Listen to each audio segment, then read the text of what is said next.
On the 28th of July 1900, Umberto Rainerio Carlo Emanuele Giovanni Maria Ferdinando Eugenio di Savoia, King of Italy, was dining at a restaurant in Monza. He had come to the city to attend a gymnastics competition. That night, the owner of the establishment came over to welcome him, and to their surprise, they noticed they looked incredibly alike. Intrigued, they began to discover a series of extraordinary coincidences. Both were named Umberto. Both were born on the 14th of March 1844 in the city of Turin. Both were married on the same day to women named Margherita, and both had a son called Vittorio.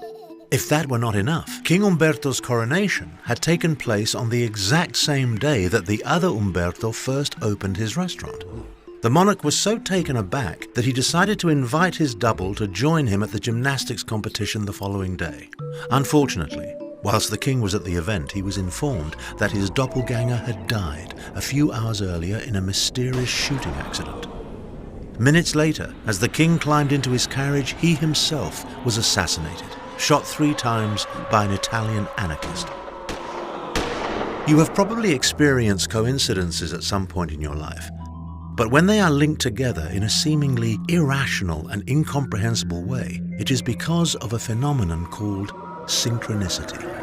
The notion of synchronicity has for a long time fascinated humankind, but it was the psychologist Carl Jung who coined the term in the 50s. The coincidence in time of 2 or more events which are closely related in an acausal but meaningful way.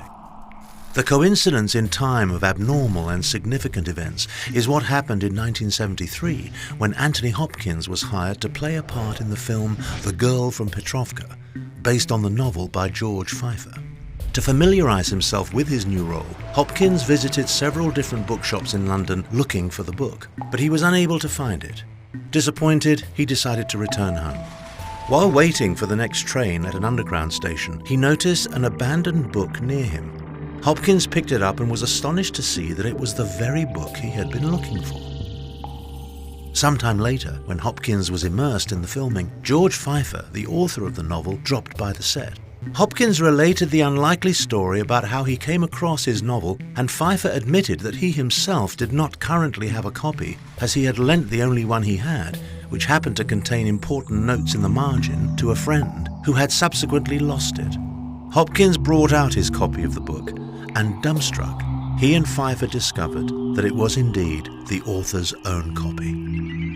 Incidents such as these are complex and incomprehensible happenings which manifest themselves as riddles to those who dare to explore them. Synchronicities can be a very soul-lifting experience or a truly disturbing one. Do they make you feel like the heavens are watching and tampering with the story of your life, as if they were harboring a special plan for you?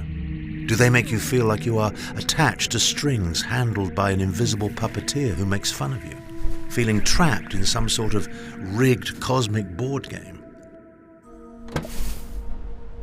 Take the case of a woman named Maureen Wilcox.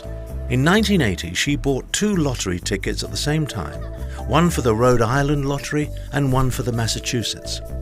When the numbers were pulled out, she was amazed to discover that both numbers had come out as winners, though the number for Rhode Island was the winning number in Massachusetts, and the Massachusetts number was the winner in Rhode Island. Synchronicities feel like a glitch in the operative system, a reminder that the universe is not random chaos made of disparate bits, but a whole, in which everything is interwoven with different realities, where each element makes up part of a larger fabric, unique and interconnected. Synchronicities occur continuously and everywhere. They orbit around you, like enigmatic triggers ready to set off the chain reaction. Indeed, think of the large number of events which had to take place in the past so that everything in your life now is exactly the way it is and not some other way. So that it is me narrating this video about synchronicity, and that you, and not someone else, is watching it in this precise moment in time. It cannot just be an exotic phenomenon. Or can